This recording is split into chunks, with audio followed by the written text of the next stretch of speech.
All right, so what up, brother? What's going on, man? How you been? Well, Christmas, New Year's.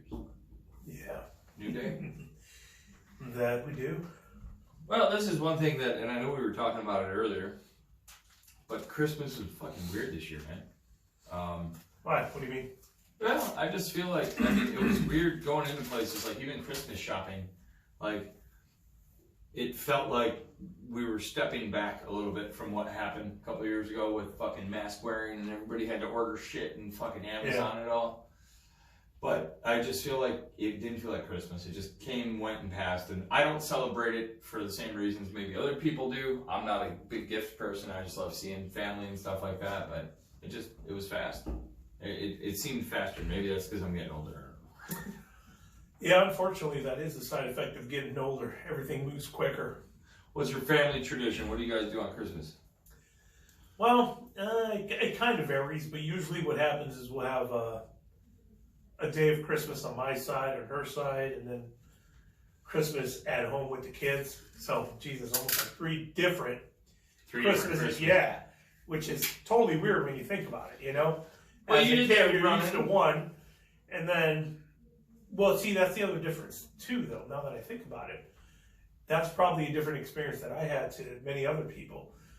Maybe people growing up, say, in the United States, you know, they're used to going to grandma's and then this other grandpa's house or whatever. Just going all over you. But just growing up, you know, with my parents being from Mexico, we would just have Christmas on our own. Their parents were in Mexico, so there was just one Christmas. You know what I mean? You stayed at home though, and like, did family come to you, or did you? Yeah. I mean, we would have one day where, and it was usually Christmas Eve, because like, you know, Hispanic people, Christmas Eve is big.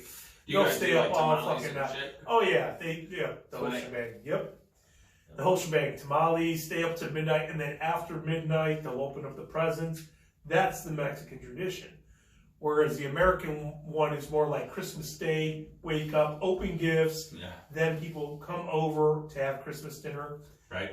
Which seems like Thanksgiving dinner to me. If you think about it, I thought about what would traditionally, I guess we'll call American family, not like, you know, whatever that consists of, but ham, potatoes. I'm like, we just had this a month ago. But that's why Angela's family also does. It's always Mexican food. Fucking, you know, tacos, stuff like that. Yeah, you know, in recent years, what I think we've done, even just at home as well as, you know, with my side of the family, just like Thanksgiving is always a turkey. I hate to be that guy. Somebody's got to say it. People don't really fucking like turkey that much. There's, you know, I'm sure there are people that are diehard turkeys, but there's almost like this unwritten rule that you have to have turkey on Thanksgiving. Right. Yeah, and the last few years, I've been like, fuck this. No. I don't want to have turkey. Let's have something else. Right. We're not even teaching the real reason for Thanksgiving. A, B, at the end of the day, I would actually personally, I like turkey, but I like it with like, I want to put my cranberry sauce, my stuffing on top of it and just fucking I'll do a sandwich the next day. Give me duck though, all day. Oh. Fucking, I love duck. It's dark meat. Duck is awesome. It is. Duck breast. Oh. Probably one of my favorite meats. Yeah. So going back to what you just said, you're right. Because I want to say that this last Thanksgiving, we did ham as well. But here's the other good thing, too, is that when you come around the holidays, Thanksgiving, Christmas, you have this influx of ham into the grocery stores. And if you're patient, you'll find a really good fucking sale. Sure. Like, we found one where it was like a buy one, get one on the hams. I literally have one still in the freezer. Because it's like, we're not going to eat two, but at this price, how can you pass it up? Fucking get that second one. Well, that's the thing. Me too, dude. Fucking eggs. Just looking at, we're buying now, they're brown eggs. They're considered, I guess, farm fresh eggs, I guess. Also the best? Well, no, that was the cheapest, and that's what surprised me. Yeah. Now, living out here, you understand. I mean, I have signs generally through late spring into summertime that say, you know, farm fresh eggs, boom. You can just pull off the side of the road and you can buy them. They're there. I mean, you got to go to them. But we were paying $1, I think it was somewhere around $1, like 89, like a year ago. And now eggs are like $7 for a dozen. So that was ridiculous to me. So when you're talking about the ham, because I love fucking I love ham and eggs in the morning time. You know, that'll be my secondary after a fucking long night of a holiday where I have leftover meat, turkey maybe, but yeah, no, fuck that, dude. I'm not spending $7 on it. I'll buy chickens. Yeah, you're actually, absolutely right. There's other things that you can get more bang. You know what I did once, dude? And this is really pretty cool. My buddy had, he had a chicken coop, and they had chickens, and they cooked a lot, so they were bringing in the eggs. Okay. They just laid the eggs, and you know who I'm talking about, but he brought, the eggs were warm. They were just dropped. Shit. All right, so brings them out, and the fucking rooster's trying to attack him because he's he's taking the eggs, yeah. But he takes the egg, he cracks it open, and he filters out all the white out of the egg. It's still warm, so the yolk is still in there. Yeah. So basically he just keeps going back and forth. Yolk is sitting in a cracked half of the egg, and then he said, put it in your mouth right away. When you shoot it back, push your tongue to the roof of your mouth and break the yolk right away. If you don't do that, it'll be gross. And I'm like, well, what do you mean be gross? He goes, just trust me, the minute you shoot it, break that yolk right away in your mouth. So I took this egg, and it was warm, fucking took it, and I did it. I went for it, did it, broke it. It tasted like custard, like Boston cream in the center of a donut. What? It was delicious.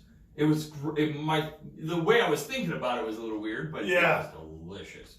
And I thought about this, I'm like, why don't I just get some goddamn fucking chickens? That, as you're telling that story, that's exactly, because really cool. There's a part of me that has that little fantasy about, having chickens. And we all think about it, fresh eggs, blah, blah, blah. I'd love to have a cow. So yeah. But here's the problem is that we all have this fantasy, but when reality hits and all the maintenance it takes care of them, because I listen to people talk about fucking feeding cows, feeding goats, taking care, that's a lot of fucking work, dude. Huh? There's a reason why people that used to live in the country or had farms had 10, 12 fucking kids. You need those hands. You need them on deck. You fucking need them. Because that's a lot of work. And to do like eggs and stuff like that, I mean, this guy went through a terrible, I'll tell you this, he went through a terrible experience. He's a bigger guy. He's like what I consider to be, my second dad, like my second family, you know what I'm saying? And he went out there, big guy. He had I think what the proper term is varicose veins, or veins popping out of his legs. Okay. Again, whatever. And he's going out there, he's doing his thing, he's taking care of fucking business, and the rooster came up and was super aggressive and pecked him in the leg. Boom. And it bursted one of those veins. Ooh. I mean, it was an ambulance trip. I mean, the fucking blood squirted out. And I was not there for this, but I was. How big was this guy? What I mean by big is 350. Okay, so overweight. Yeah, big. Okay. Yeah. Oh yeah. Big, definitely. But just going out doing his thing, and I know the type of. So he probably just kind of shoot it away, didn't give a shit, didn't think the rooster was gonna come up and fucking deck him with it, but it pecked him, and just hit him right in the fucking right spot. Yeah. Oh yeah. Hit him right in the vein, and a terrible thing. But that's those are some of the things I don't think people consider. Right. It's like you're going out there, regardless of what time you're going out there. I mean, if you're on a farm at 5:30 in the morning, taking care of animals, doing your thing. But is it worth the produce? I guess to get to the next point there, because that was a terrible experience for their family. I know. Yeah. I mean, yes, of course, it's worth. What you're getting in return, but I'm not paying $7 for eggs when I can buy a goddamn chicken for, $14 and have one. It'll drop one every day if I take care of it. Right. Not only that, but more than that, I think. No, it drops one a day. Just one a day. Yeah, for the most part, it's one a day. Yeah, that's what I thought. So yeah, but go on. Well, 2 points I want to make there. As far as the cost of $7 at the grocery store, if you go to the right place, you can literally get a small entire chicken for that $7. You can? Yeah. Okay. So, you either rotisserie, you cut it up, you do whatever you got to do. That is way more than a dozen eggs. Because it's fucking ridiculous. Point number 2, as far as having the farm, this is the other thing you just got me thinking about, as far as, we're talking about what it takes to raise and do all this work. To maintain a yes, food level. I deal with a lot of people that live in the country, that grew up in the country. And these are men, for the most part, I would say 50 years old and older. So 50s, 60s, 70s, rarely a guy in their 80s. But you have these guys, and as I'm talking to them, I can't help but notice they're missing a couple of fingers. Yeah. Literally either an index finger, a ring finger, index finger, middle finger. Usually it's one of those, or a combination of one or two. So what do you think? Like a sign of a hard-working fella, probably, huh? Well, somebody that unfortunately learned something the hard way, usually on a farm. So when I see somebody like that, like I said, I see it more often than I thought I ever would. And that has to do with living out in the country. It makes you wonder. It's like, holy fuck. Is that return? And it is. You want to know why? Because my guess is those dudes who lose those fingers like that, they're doing something, very, maybe. Usually farm equipment. You're either trying to repair or do something. It's not a cow stepping on your hand. Yeah, no. It's usually farm equipment related.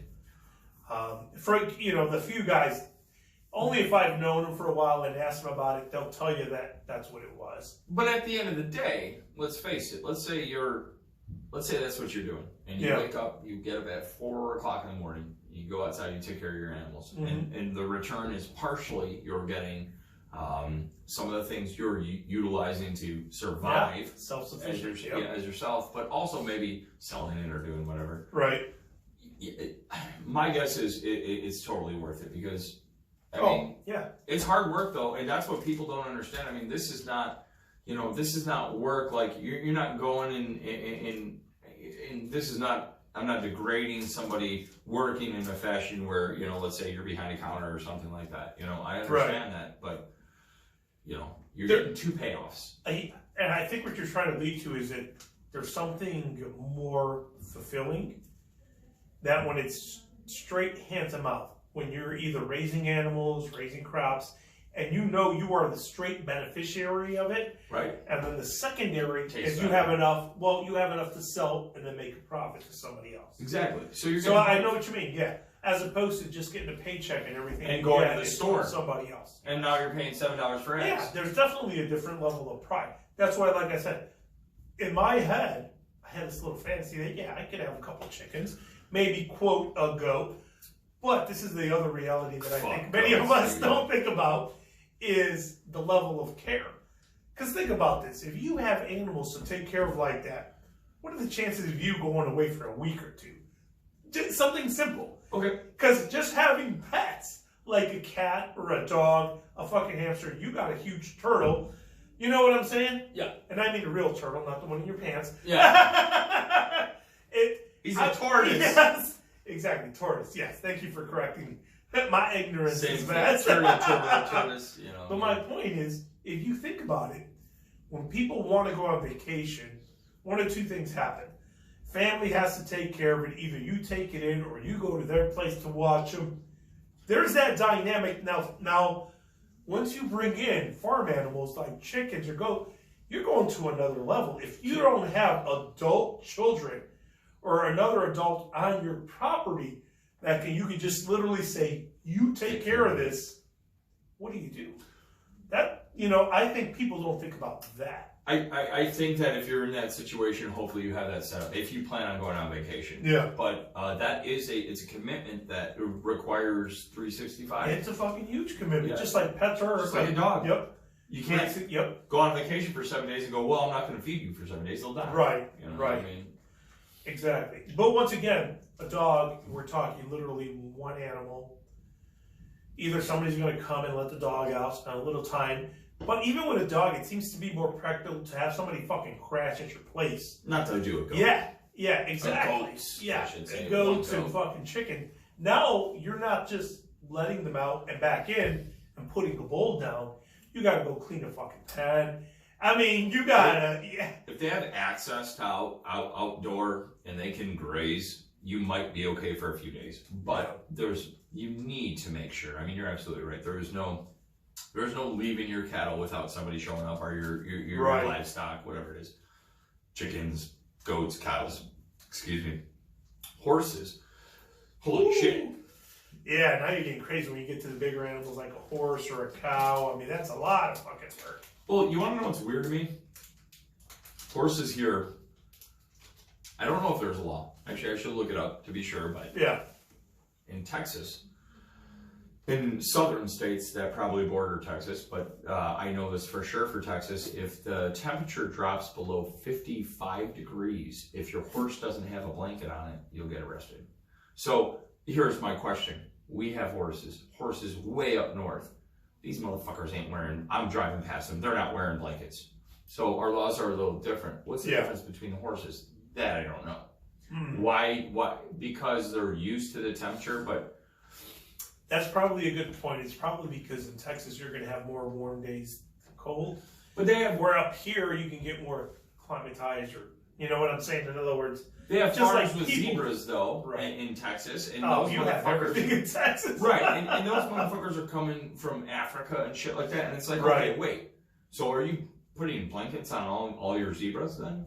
Well, that they're not just sitting inside a barn, and if they are, maybe, I don't know. I mean, I don't know. Yeah. I just know that there's a bunch out, or they are out there. They have zebra farms. Right. You can actually go hunt, which is a whole nother discussion I'm not going to get into, but yeah, I mean, raising farm animals or an animal for, purpose of sale, or whether you're going to eat it and do it just in a small scale. Say you just have a couple cows on your property, and I think it could be worth it in the end. Depending on the situation too, and like I said, $8 eggs, bro. Yeah. No, I mean fresh. Well, when you said $1 something, that kind of surprised me, because the cheapest I've seen. No, not now. No. I don't mean now. I'm like 2 years ago. Even 2 years ago, for a dozen was like $3. With it. Which right now, $3 sounds like a fucking great deal for a dozen eggs, right? It'd be, well, for sure. Yeah, for farm fresh eggs. I don't know what they're going for. We're at, I think, 7 in just our grocery store down the street here. It's about 7 for a dozen eggs. And then we're getting, like I said, they're the brown eggs. They call them farm fresh eggs, and they're still for sale in a goddamn behind it. So it's not like you're picking them up at the farm, but you can tell they're farm fresh because they will be different colors when you open that up. Yeah, brown. As opposed to the ones that are painted white, because they're dyed, they're painted white. Yeah, these are all different colors. Okay. So, nice. And they're a little richer. That's a good way to put it, because the first time I had farm fresh eggs, I could not put my finger on why they tasted differently. But you're absolutely right. That richer taste is because they're fucking fresh. But great for baking. We used I got a goose egg last year, and the fucker was huge. And we got a couple of them. I think we got half a dozen of them. And 3 of them, we scrambled one of them. We made, I made deviled eggs with the other 3, and I boiled them. And I pulled them out and I cut them, and they were these big hard-boiled eggs. And they came out, I cut them. They were so rich, though, and it was like creamy almost. I mean, not the white. The white was still the yolk was very creamy, but the whole consistency of it was hard to eat more than half of it. In that fashion. I mean, the scrambled, I could fucking put them down, but they're fucking rich, man. And that's, protein, baby. Protein. Yep. That's why, we were talking earlier. I think I wrote it down. We were talking about, eggs and meat was one of the things. In kind of segueing from that, keeping your body healthy these days is also difficult. You want to know, and I'm not some health fanatic. You know this. I mean, I smoke and fucking drink.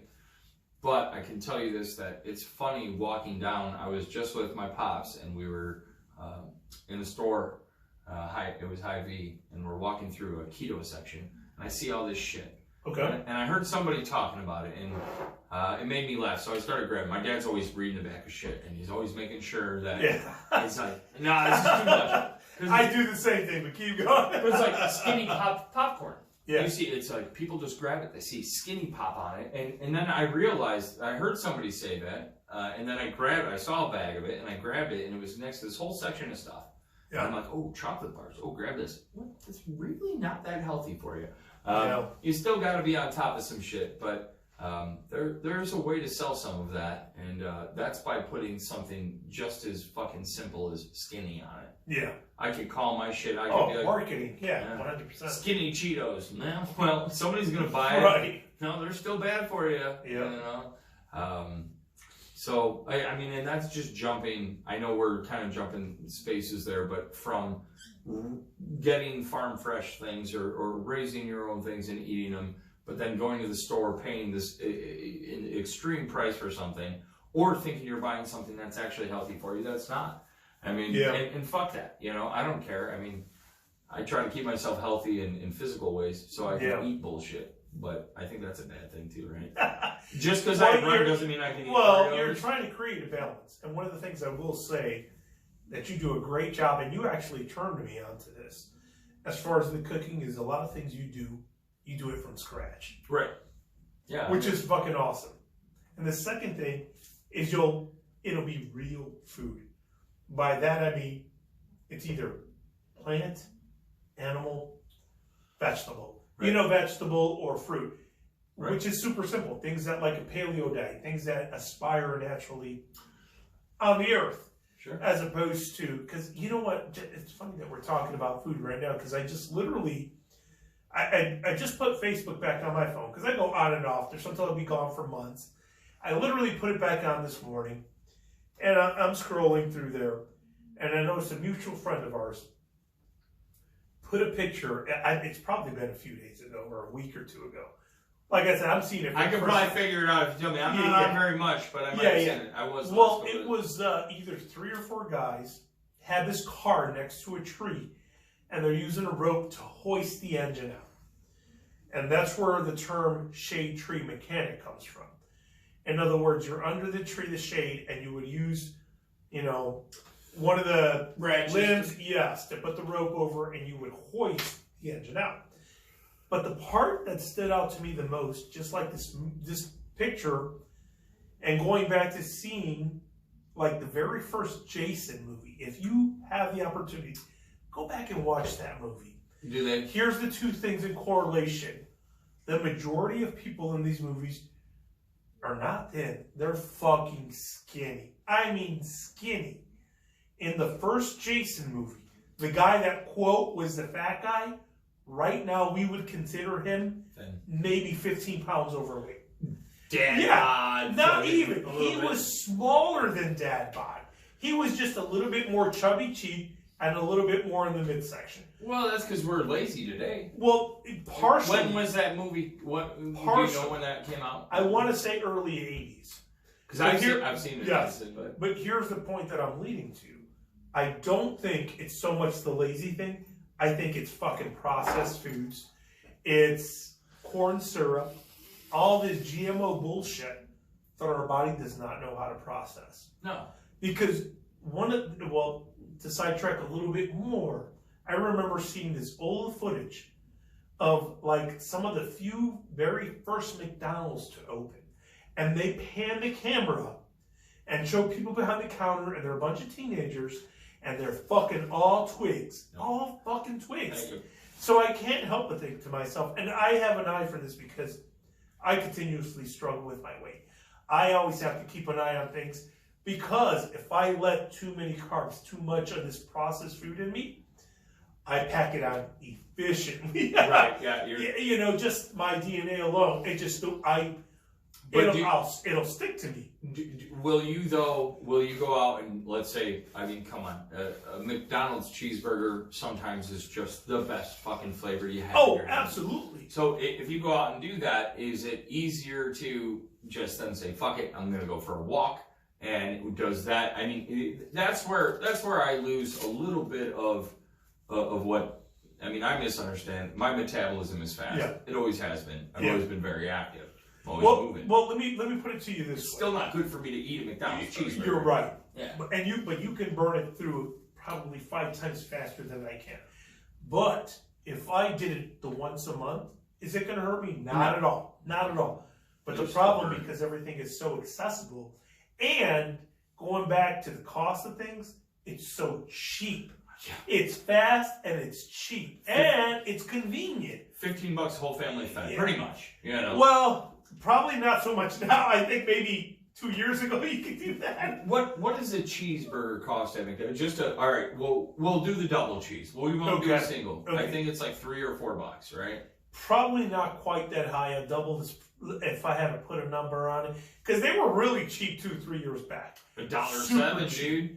And goes back double. Yes, going back to your entire 90s, the 2000s, and food was at these places were super fucking cheap. And I don't pay Taco Bell. Ooh. Yeah, super cheap. And the reason why it was cheap, well, because the products that made this were cheaply made. You know what I mean? Right. It's not. I don't want to say it's not real food, but it's not what you would call it's not traditional. I would not consider it to be. Just because you eat it and it doesn't kill you doesn't mean. Right. I don't think that the way they make it isn't necessarily bad. It's what they're making. It's not. Well, what's in it? And here's the other problem. Exactly. Like we said, if it's once a month, you'll be fine. But the problem, because it's cheap, cheeseburger's pretty good. It's fast and it's convenient. I'd rather have a burrito. Which should be once a month ends up being 3, 4, 5 times a week. Right. You know, if you're literally the person that has 3 meals a day, okay, 3 times 7. Yeah. You know what I'm saying? Yeah. But let's say you're not going crazy. You don't have money to do 21. But if you do 5 out of 21, that's enough to fuck you up. But that's enough that, it's going to ruin you. But if you're on the road, if you're doing whatever, if you don't have the time to go home and cook, and actually financially, that's another thing that's fucked up, dude. What is cheaper financially now? If somebody did the actual math, and if somebody has 1,000 times over, buy one meal every night, or buy a week's worth of meals. What goes to waste? I mean, there's a lot that goes into that because we don't do good with leftovers. But Americans as a whole, you're absolutely right. We don't. And I throw out a bunch of food a lot of times, and I feel terrible. And I hate to say this, I don't mean to cut you off. No, you're not. But the word leftover is definitely an American word. Yeah, because there are no leftovers. Yeah, you go to other countries, you don't eat till you're full. Right. In other words, you get your little section, and that's your dinner, that's your lunch.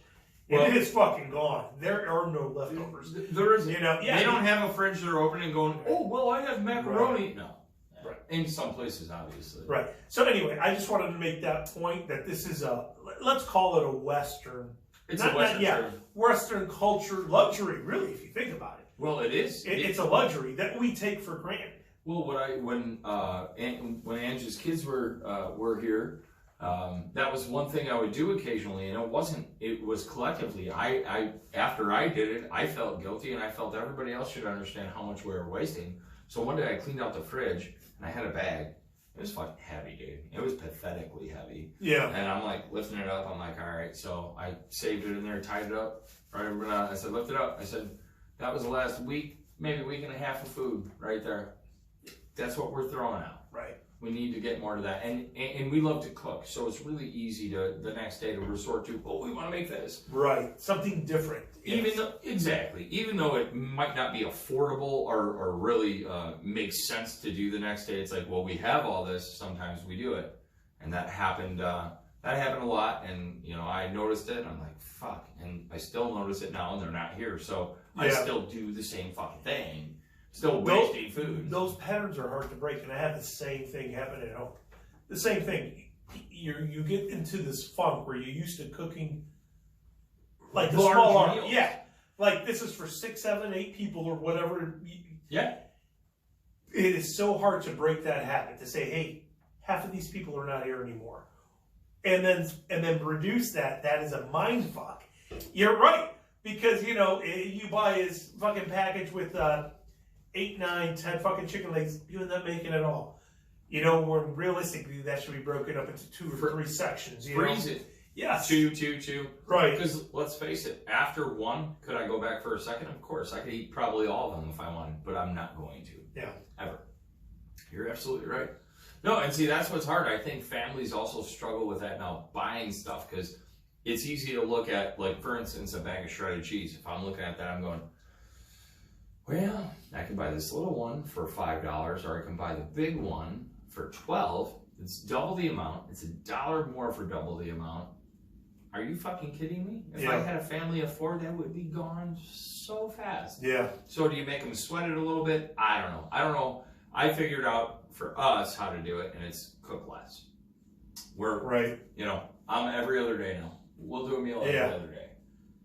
And see, when it comes to the leftovers, I'm trying to get better with it. I've been pretty good about it. Well, twofold. When there's something in the fridge, I'll literally go through it, and I will remember this was made a day ago. This was made 2 days ago. And systematically, the oldest one tried to eat that, just to try to prevent waste. Exactly. But here's what the problem is. If you live in a household with multiple people, and you're the only one doing it, it's only a matter of time before you fucking get pissed off. It's like, wait a minute.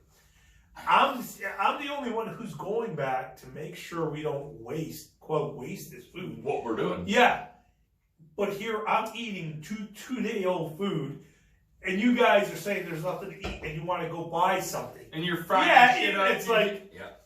Yeah, but you're absolutely right. The best way to go is portion control in the sense of literally, let's say, that night. Yes, like if you're making chicken breast, guess what? Every one of you, you're getting one, and that's it. Right. Which is already more than the rest of the world is fucking getting. If you vouch for 2, eat 2, or eat it the next day at least. Right, right. Yeah. And I'm in agreement with you because I gotta say I'm not one to, dude. I love enough for everybody to have 1,000 times over, but I realize that doesn't happen.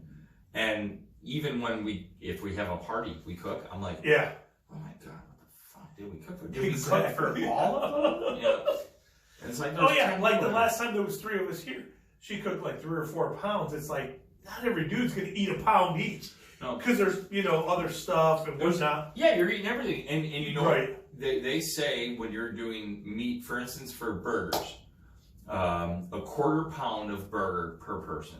So you can do the math. You can figure that out. For however many people you have, you should expect at least a 1/4 pound of meat per person. Okay. And that's going to be 1 burger. Okay. Really, if you think about it. I mean, 1/4 pound of ground beef smashed into a burger patty is going to be hockey puck size. Probably delicious, but you have everything else with it. You got bacon going, you got whatever the fuck. You might have potatoes or other side dishes. Yeah, it's not just not just that burger's not going to be the only part of it. Exactly. So for meat, that's what I always do that for burgers. For tacos, Angela and I have just kind of figured it out. If we have like 10 people here, we're doing probably half that in ground beef, and then whatever else you want, because that'll be about 5 pounds of ground beef. And you'll still be surprised at how much you have left over. Well, we'll have chicken for tacos too. Yeah. So and that'll be like 2 pounds. So there will be a little bit less of something, but you'll have enough. And then when everybody's done, I'm like, we only had fucking 5 goddamn jalapenos, and we chopped up 3 of them, and there's still a bunch on the plate, and there's 2 left. Oh, why did I buy 5? But I'll eat them. But you know what I'm saying. Yeah. It collects. People don't realize that. Yeah. See, and that's what's funny about this. So I'm gonna pound this here. Michelob Ultra Light, Superior Light Beer. I would have to say this is one of the longest lasting beers that I will say as an ultra light, because I'm a Budweiser fan. I like a fuller beer, but you know how I am. I like to be able to pound some shit, and I like my shots. But this is light, and I haven't had anything different, so it's good. I'm gonna pound it down. Let's see what happens out of this can. Spit it on my fucking nose. Which these are the 16 ounces. So this is what's technically called the tall boy. No, see, that's my problem. Even though it's a... So is there a way to figure out actually how much you have? I'm guessing...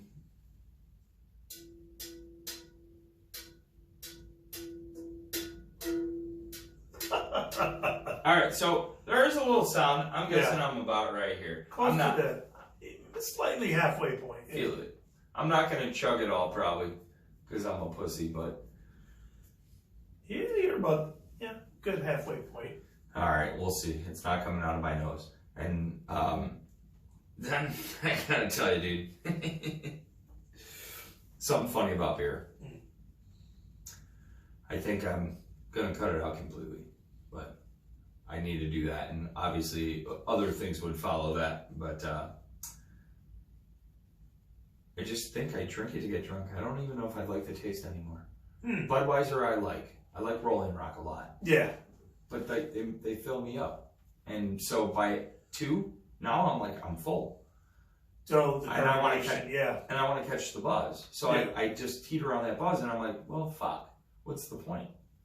I kind of like it. I'd rather have a Coca-Cola. No, I'm kidding. I do love beer. But it's light. We'll see. It's very carbonated though. I'm going to try and go down with it. So cheers. Cheers to podcast number 4. And I'm just kidding. Yeah, whatever it is. Probably a bunch of them. And jamming actually too. If you think about it, I thought about that the other day. Chris brought it up to me actually. And, well, how long have you and Mario been jamming? And I thought about it. I'm like, damn, if you actually did the number of days we've sat down and played music together, fuck, dude. It exceeds over, my guess is, 1.5 years. Oh, like 450 days. It'd be 500 days, I guess. About 1.5 years. Well, you could actually do the math and figure that out pretty quick. But, yeah. That's why we make such good music. And I think people need to put that into their regular day shit. That dedication. I mean, it's not easy, Right. Even when we didn't want to go up and gig somewhere, what do? Fucking did it. Fucking towed through it. And by the end of the night, it was great. I want to apply that more to my life. Like, just specifically, like, get up and, take our business. And you have been. I've definitely seen a difference. So you have been. I'm trying, man. Congrats to that, my brother. You know what's going on, and that'll be for another day. We'll have that, but nothing bad, nothing. Just bullshit. Just a change in the seasons. Think of it that way. Yeah. It doesn't make one better than the other. It's just a change in the season. It's a cycle. It's a cycle, and in a life cycle. And I don't think I ever. After this and some certain things that have happened, I don't know that I'll apply the thing that, I'm unlucky or I'm this. No, it's just, it's what happens. And it doesn't happen. See, this is very vague, so we'll stop talking about it. But sometimes things happen in life that are uncontrollable. We'll put it that way. Oh, absolutely. And you got to take it just like, the weakest one that decides to give up is that, in the wild, but sometimes there is no choice where you're thinking you're in a bad position, but you're just moving on to something different. You're climbing a new tree, right. Whatever the fuck it is. Right. And so, that is what it is, man. And that's why, we're today being and I wanted to talk to you about some of the weird conspiracy things. Yeah, you were saying. I don't want to get too much into it because all I'm following is a little bit of bullshit, but I gotta ask, there is some weird shit happening in the NFL, and I'm not talking about injuries. I'm talking about the way the games are kind of going, and maybe some of the things that are happening. I could get deep into some thought that may be kind of ridiculous sounding, and I don't want to do that because that is pure assumption, and it's interesting, but dude, these games watching them and what some of these people are capturing and they're stopping and they're pointing out. I mean, it goes as far as a game being changed by a first down or a completed or non-completed pass or a touchdown, but it's blatant and it just happens. And it's like, well, wait, we're seeing it here and I'm sitting in the middle of the goddamn fucking woods. I'm watching on my TV and I know that was a first down, but you're saying it's not. And now there's 2 minutes left and the game ends. No, I'm not that's not a specific example to anything. I'm saying that's kind of what's happening and I'm seeing it more and more and more. And I love football and I love my team, the Chicago Bears, and I will always love them, but it's getting hard to watch because I think Vegas has a hand in it. Well, I've heard somebody say this analogy, and I agree with them. I haven't kept up with football or any sport for at least 3 years. By kept up, because you're fairly knowledgeable about it. So by kept up, you mean in other words, sitting down. I don't know the players, I don't know their records, all that bullshit. I'm there with you. I mean, I know I know how the game is played and all that. I do know that. Right. But I heard somebody recently say it, and what you're saying coincides with that. A lot of people are saying, specifically one person was saying, that the NFL, the NBA, it's pretty much WWE now. In other words, there's a certain direction they want to take it, and it's going to go that. So in other words, it's always been entertainment, but now it's starting to be more scripted entertainment. But, okay, so let me ask you this then. Is it WWE for... Now, all right, so let me preface by saying this. This is speculation and kind of conspiracy. But if that's the case, then in my opinion, it's WWE for just the owners. Those players are going out there and beating the fuck out of each other still. Yeah. I mean, WWE... Well, they might not be in on it. You know what I'm saying? Yeah. Maybe not in on it, or maybe just know they're getting a paycheck. Right. Step aside. If you disagree with it, don't punch the ref. Because, excuse me, I just see a lot of bubbles. And I played in for a long time, and not jumping back, but what I'm gonna point out is competitiveness. People who are super competitive don't let shit go like that. So I don't think they can have a latch on every individual player in the league. But what I do believe is that there's enough money floating around that could change some things. And I'm not saying that. It's just a little bit weird sometimes. And I get, I'll yell at the TV and I realize, what the fuck am I yelling at? A, they can't hear me. B, do they care? C, everybody else in the stands sees the same fucking thing I'm seeing, and they're all screaming, and it still doesn't change the result. So it's not a matter of that. Right. It's a matter of, I think, a little bit of dollar, man. I'm sorry, man. Oh, everything revolves around the profit. So here's going to be my one example, and then I got one more question for you on that. All right. Here's the first down line. Here's the ball. When it's right here, and they walk the ball to center field, or they put it on, or they walk it from the hash, wherever it fucking landed. They move the chains over. They move the chains. That's where the ball is. They see it. Yeah. That's where they place it. And I don't mean literally maybe place it. You can see it's above the line usually, but they don't call it a first down. And that's happened a lot of times this year. And some of the games have been dependent on whether that move forward. And I'm going, of course, you're not giving them a fair shot. And again, I'm not huge into it. All I'm saying is that there's a lot of people that are talking about it, and I started investigating what they're talking about and looking at what they're showing. Yeah. It's heavy, man. I mean, there's some shit there, dude. If people don't get fired this year, then I don't know that I'll watch it next year, because it's just WWE, man. Yeah. Yeah. But so let's not get too far into the conspiracy, but it's got to be money driven, right? I mean, of course, because the WWE doesn't bet on whether Triple H is going to beat the shit out of the Hardy Brothers. Right. They already know that's going to happen. The players, if they don't fucking know, but the refs are throwing it. Well, here's the thing. Okay, who's making money? Let's start with the WWE. The whole thing is that they have a script not only for that match, but they have a script, let's say, 6 months in advance. Sure. In other words, this guy's the good guy, this guy's the bad guy. Basically like a telenovela. At some point, this guy's going to switch on him. It's going to make people go crazy. But this guy's going to come back and beat the shit out of him. Right. So this Swanton bomb to beat him up. This is what sucks people in. Okay. Is the whole storyline. I see what you're saying. Yeah. So this is what it makes me wonder if this. But the wrestlers know that. Yes, they do. But the wrestlers are a limited amount of number. How many wrestlers are in WWE? I would guess no more, and I'm going to put a ridiculous high number, let's say 50. I don't think there's even 50 in there, but let's say there's 50. I don't know, but that would be a fair number. Right, okay, so just to put a number, 50. It's easier to get 50 guys to sign off on keep your fucking mouth shut. You don't get to talk to the media. But everybody knows it's fake. Yes, now. But there was a time people thought that was real. Well, there was a time people thought that was real. Okay, fair enough. There was. Fair enough. And that's ridiculous if you thought it was real. You're right. You're absolutely right. But they didn't speak about these things openly because they were worried it was going to hurt revenue.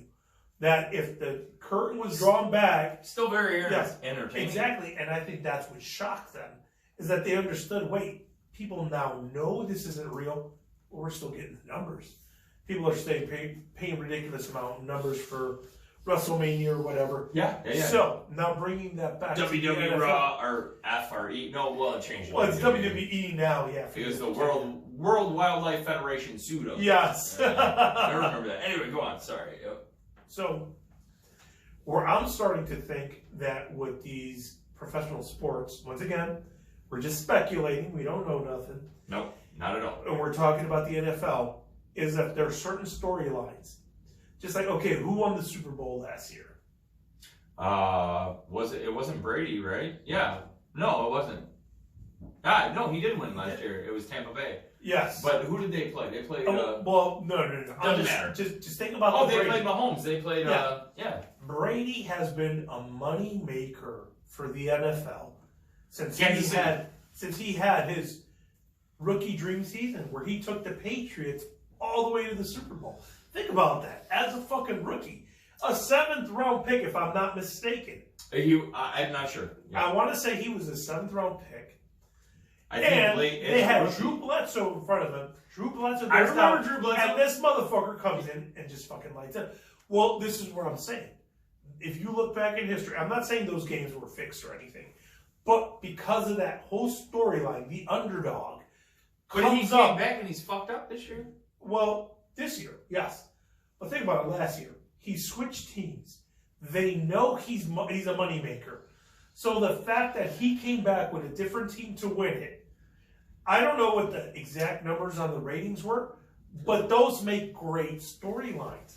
These make great storylines that 5, 10, 20 years from now, people will be talking about it. There's no way they are involved, though, and that's my point. No. I don't think the players would even know. I think it's that refs. Needs to be back to the 50 guys in the WWE. Okay. To, let's say, 80 guys per team.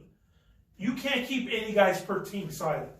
But you can't probably even keep the coaches silent. But you know who you can't keep silent? Are the fucking refs. Because the refs can't even talk to the press. Yeah. Those are the motherfuckers you can have in your pocket. Look at their wages. This is what you're going to do. Somebody Vegas drops, and I'm just making funny comments, but, somebody drops some money in their pocket, it'd be easy to throw a flag. And then they can dispute it from the box, obviously, and that can go on all day long, but it doesn't happen. So I believe that if there was something fishy happening, as people are talking about it, that it doesn't involve everybody. Let's put it that way. Maybe it involves people controlling the game. Maybe it involves people controlling who are actually playing, being owners, being coaches. But I know this for a fact. All these guys did not start playing football in their fucking college days or just pop in the NFL. And teamwork and team love is huge, especially when they're growing up and playing. Absolutely. And so that hardship on the field, busting your fucking head open to get a touchdown or throwing your body in front of somebody to do something is real. But the call after that happens is what I think is very questionable happening. And I don't know. Yeah. I'm just saying that I think it's something that is going to pop out. And maybe you're right, dude. Maybe it's some WWE shit happening. Right.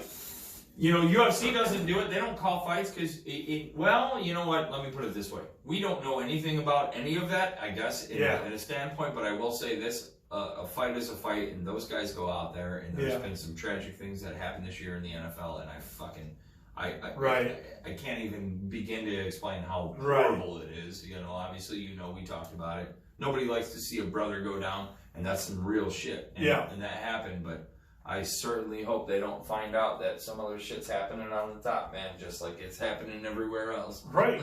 You're right. But a statement you said earlier that dollars may be involved, I 100%. Because if you follow the narrative of either putting certain teams that, let's say, have more national, more of a bigger national fan base, let's say national. Sure. Like, obviously, you and me, Bears, die hard.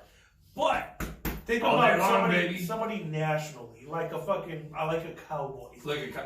That people could live in multiple states, never live in Texas, were not born in Texas, that just love the Cowboys name for whatever reason, either because of Jerry Jones. They like the star. Yeah, exactly. It could be. They're racist. No, I'm kidding. That was it could be for whatever reason, but my whole point is that they have a certain level of more of a national acclaim. Sure. So if you're a money guy and you go by the statistics and say, hey, guess what? If the Super Bowl ends up being, let's say, the Detroit Lions against, I don't know, somebody in the other fucking side. Which obviously won't be. But yeah. But yes, some of the lower market teams, we're going to have less dollars watching the Super Bowl, less dollars people showing up to the Super Bowl. Because of less ticket sales. Don't get me wrong, the ticket sales are always going to sell out, but at what price? As opposed to let's have whatever Tom Brady's team is in. Right. Look at this guy, what he did. Now, a ticket to the Super Bowl, instead of being $1,200, now it's $2,200. Right. You know what I mean? Yep. And now multiply that by 50, 60,000 people showing up. So, but why would the league want to do that to the players? Because there's no way these players are. Well, first of all, let me just say they're fucking fighting like motherfuckers. Allegedly, some of the strongest people. And I'm speculating. This just means I'm giving you my personal educated guess. Sure. My educated guess is that the people at the top don't give a fuck about those guys beating themselves, because in their mind, you're getting paid to provide a service, and you're getting paid whether you lose or not. And paid well, but yes. But that doesn't mean they should be cheating. Well, now you're thinking about the moral stance. I'm talking about just financially. They're looking at it as, guess what, Jeff? If you're in the NFL and we signed a $10 million contract for, let's say, 5 years, you're getting $2 million a year. You're going to make your $2 million whether you fucking win or lose. Let's say, as long as it's not an incentive-based contract. Right? Like, say, if you have to make it to the Super Bowl and then you get a bonus. But if it's your base pay. Your base pay. So let's say I'm an owner, you're getting your money, go cry in your bag of money. I don't give a fuck. Right. I'm looking at overall the league. Yes. How much could we maximize our? But why would you want to lose? And this is the thing, is this is where I would find it hard to believe. Again, where we're talking about something that there's no proof, there's nothing, there's just a lot of people talking about it. But I don't believe anybody in the industry of such a warrior athletic sport would want to lose. So money to me. So you're looking at a player perspective, and I agree with you. But even a coach, even an owner, I'd be like, fuck you, you need to win. I mean, and not fuck you, you need to win. Like, holy shit, like, come on, let's go, let's do this. But to allow something to happen on the field that was not. Was basically this. It wasn't a flip of a coin. It wasn't a fumble. It was a money transfer, and you got the win. That to me I would find that hard to believe. And a lot of people are saying this, but I find that hard to believe. I do. All right. I think there's too much heart in the player and the coach. I agree. Yeah. But in the owner, I don't agree. Why? Because the NFL as a whole, when it makes a lot of money, there's profit sharing to all these teams. Sure. So you can be the shittiest team. Well, of course you're making money. NFL made more money this year more than they made last year. You're still getting more than what you made last. So let me put it this way: if the Bears have a 10-6 record, and the NFL makes X amount of dollars last year, 3-14. Yes, the following 3-14. But the NFL as a whole makes more money. They're getting a better paycheck. The ownership. Now talking about players and coaches. Ownership. They're getting fucking paid. I would be for maximizing your dollar if it meant you made a better product and you were giving things good to people, not just gambling on something you know. If you know you're rolling a 7 or you know you're not and you're betting against it, it's just as bad to me. And that's why I feel like I think some of these fans are getting upset because there's a lot of calls, but there's been a lot of change and we'll get off of this in a second here, but a lot of change in the league, which makes it difficult, I think, for even some of that, I guess referee staff or the refs to sit there and make a call and go, shit, do we call it? Do we not? Do we call it? Do we not? Do we not? Because they're Hawkeye on them, Right. But I'm sorry, man. Some of this shit don't seem fucking right. It's a little bit like, whoa. Well, I can see it from my TV. You're right there, and it's not right. Well, here's the difference. He caught the ball and he didn't catch the ball. Here's the difference. The one difference I'll point out, like I said, you can't control all the players and all the teams and all the coaches. There's too many people. Too many people. But if you ask yourself how many people are in the officiating, I'm willing to bet how many could that be? Okay, how many teams do you have in the NFL? Oh well, shit. Is it still 32? Roughly, They yeah. fucking expanded? I would say it's like Well, it's in the 30s. I know that it's not. The last time I remember it was 32. 34? No, it's 32. Okay. Yeah. So if it's 34 and they're playing one another, you have 16 games. Let's find out. Without the officials. Okay? Yeah. All right. So here, I'm gonna pull it. Keep going. Yeah. Look it up. You will have. Let's say if you have 32 teams, they have to play somebody. So you don't have 16 games going on simultaneously because everybody gets a bye week. So you would have 15 games going on. 32. Okay. So you have 15 games going on simultaneously. Okay. Because everybody gets a bye week. So 15, if I'm not mistaken, isn't it like 4 officials per game? Yeah, again, I don't want to say because I'm not sure. So if it is, let me just say if it is. I believe they have, because they have, there's 4, there's 2 on each side. The 2 on each side, and then like sideline just, maybe it's 6. No. But just to give you a number, let's put a number on it, 4. Now, because you have line refs, and then you have 1. Then you have the ref that's in the middle. 4. You have 4. There's 4. I think it's there's 4. Only 4. Yeah. Okay, so you have 4. Now multiply 4 by 15. Okay. What do you get?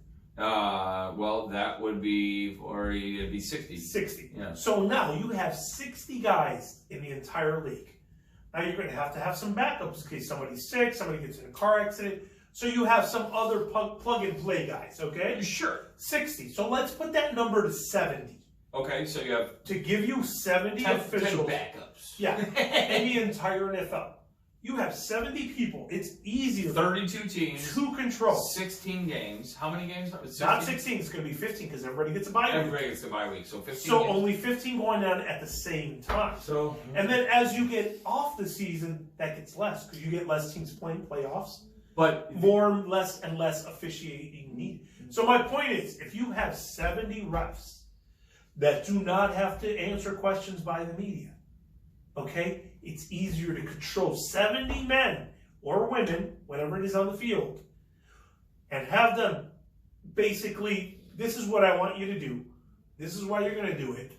You're going to sign this document. We're going to pay you extremely well. When you leave the NFL, you got to keep your fucking mouth shut, or you got to give me my money back. Right. Okay. Okay, I can see. So now you can control 70 people. But here's the thing. You can do 70 people, but here's the question: is the officiating crews that are being officials in certain games? They are picked by I think there's a level for it, because you always have certain referees for certain games, like Monday Night Football. You'll see the top dogs out there. Certain groups, those groups at 4, they're ranked. Yes. But, like their top refs and so on, whatever. Right. Blah, blah, so you have your big one. What was his name? But they're all on Hercules or whatever. But they're on the same payroll. You understand what I'm saying? I get it, but they're not going to. Some of the people that might be more vulnerable to somebody saying, "Hey, here's $1 million. Shut the fuck up and do this." No. I don't think they're going to get that. But those games, though, are being officiated by the top dogs. You're making that bribe outright, and I don't think. To everybody? No. If that was happening. This is my point. They're not saying, here's $1 million to make this happen. Okay. What I am saying is they say, guess what? Your job should pay $500K a year. Okay. I'm not going to pay you $500K. I'm going to pay you $1.5 million a year. So this is what you should make. I'm giving you so much more to make. So the day comes that I say, hey, what? You know what? Kansas City is going to win this game. You already know. Okay, that whatever you can do to put that favor in my favor. Flag on the field. Yes, exactly. You're going to do it. I don't have to sit here and say, here's $1 million, make this. No. Right. You know you're overpaid multiple times what you're worth. So the minute I say something to you in passing, it's, Jeff, I really need the Colts to win this week. That's all I need to fucking say. Well, that's all I need to say. Let's do this here. Let's hope. I mean, let's not pray, but let's hope that it's not that way. And I believe that with all the things going on in the world, people need something to attach to, and sports, whether it's soccer, football, baseball, whatever, that's been something. I would just really hope that it's not going to come out to be a sham. What you just or said, started to be. Hold on. What you just said only supports my theory about why we need the telenovela. Yeah. We need to build up this hero that came from nowhere, and all of a sudden he's up here because we, as a people, we need somebody to root for. You know what I mean? So to me, that's why like the WWE has done so good, even though everybody and their mother knows it's fucking fake. Well, yeah. This is what they love. They love the storyline. They just like, why do you go to see a movie? You know it's fake. Why do we love seeing John Wick? Because we can immerse ourselves in that fantasy. I imagine there. And be like, oh, that was badass. Right. Oh, I wish it was, 50 guys shooting at me, but yet I got every one of them. Nobody got me, That's like, we were just talking about that when what was his fucking name? The guy on Joe Rogan, Brian Callen. He, the other guy. And they get Schwab guy. Yeah. Yes. Matt, or is it? Not Matt. It's Schwab. It's definitely Schwab. Something Schwab. Yeah. But he's going. They're talking about being bullied and stuff. He's like, I got bullied when I was young, or what's it? And I'll show a picture of us and fucking kill you. And Joe Rogan, he just kind of calls him out. He's like, no. He's like, you won't. He's like, because you hung around people who let you talk that way your whole life. Right. He's like, no, fuck that. And then he brings up the movie thing, and that's what I'm commenting on. He goes, yeah, I watched a fucking movie with him once. He's like, and he's sitting over here. He's fucking going, I wish a demon would. And it's like, no, you don't got that kind of balls, bro. You're going to cry in the corner and get killed. You do it until it happens. I wish you would. And I feel that way sometimes. Yeah. I'm like, come in my house. And it's like, I'm scared shitless when I hear a noise in my fucking house, dude. I'm fucking tiptoeing. No, I'm loaded, locked, ready, whatever the fuck I need to do. I might have a fucking knife on me. I might be bare-fisted, butt naked, walking up the stairs going, oh my God. But you're talking about when the rubber meets the road. Yeah, it's different. Yeah. At that point, it's do or die. It's like, oh shit. This is not as glorified as the movies make it look. So when you get called out on that shit, and that was a great example, but I mean, to just pop back for a second, I hope at all end result for everything that's happened that we can still enjoy things that aren't, run by bullshit. I think everybody should be able to make as much money as they fucking want, but don't make it on people bumping their heads together at high speeds at 300 fucking pounds a person, knocking each other down and ripping people off. You would hope so, and of course we're talking pure speculation. Yeah, I don't think it's happening. Yes. I truly don't, but I was just bringing up that people think it's happening. Right. I can't say it's not or it is because like I said, I haven't kept up with it for the last 3 years. I don't know. I haven't watched all the games that people are talking about. I just think I am simply talking numbers, money, dollars, economics, maximize profit. That's where I'm coming from in the things that I said. When I take it back to somebody like the WWE. No, and I understand. It's about, how can we hook you where next week you want to tune in again. You know what I'm saying? Of course. Because any business wants repeat revenue. That's how you make your money.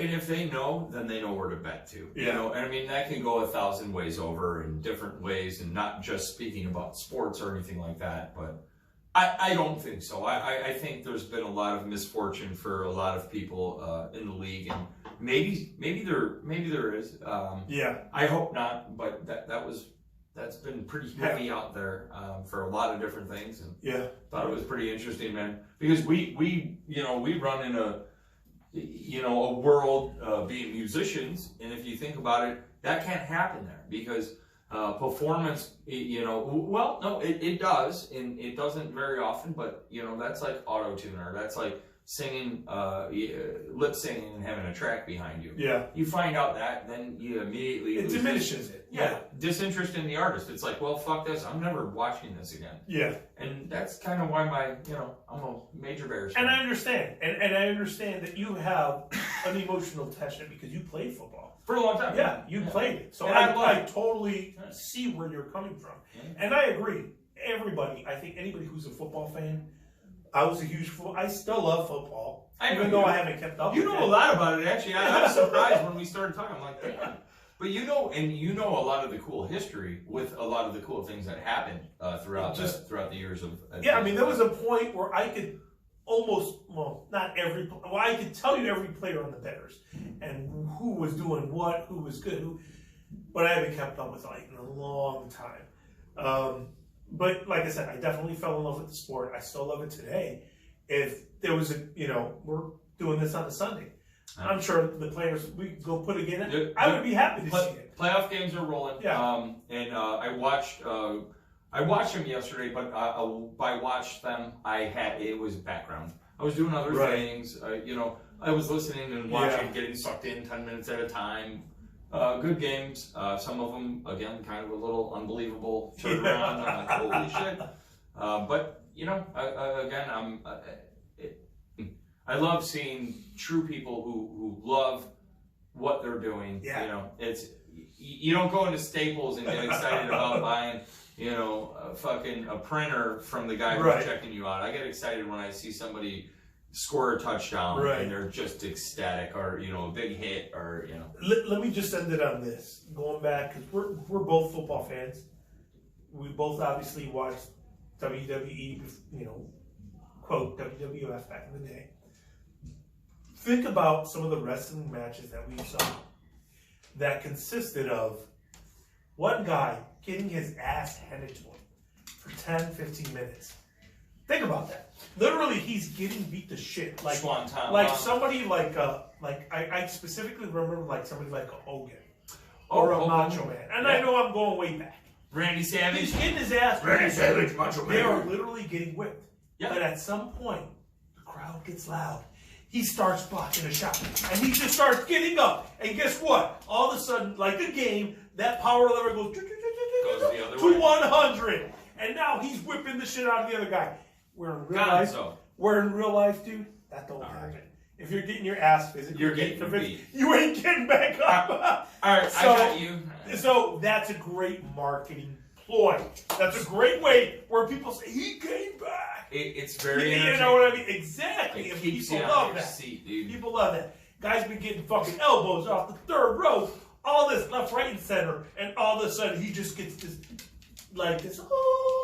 moment where he's got this energy again. And he comes back and he's beating everybody's ass in the Royal Rumble. He's throwing people out. It's like he's unstoppable. And the crowd erupts. They're dropping the gas. He's doing backflips. Exactly. So this is what people love. And you know what it comes down to? It's playing to our natural senses that we love the underdog. Oh, yeah. We love it when people say, you can't do this, and the motherfucker does it. Doesn't beat it up. Exactly. Yep. And fights, football, whatever. Yep. Whatever it is. The one, But that's where we got to be as a society. We are, I think, as humans right now, we are the underdog. And we should that's actually a good way to take it. Yeah. We should swoop up and want to succeed. And we should want people to do good. And I hope to God that the things that a lot of people love are what they're told to us. They're real. I hope that, because there's a lot of bullshit happening now. But that's a very valid point. I think it's a good point to end on. If you're the underdog, take it strong, baby. And eat souls, motherfucker. Take it home, because it's worth it. You only got one shot at this shit. Exactly. But, all right, brother. Let's go. All right, man.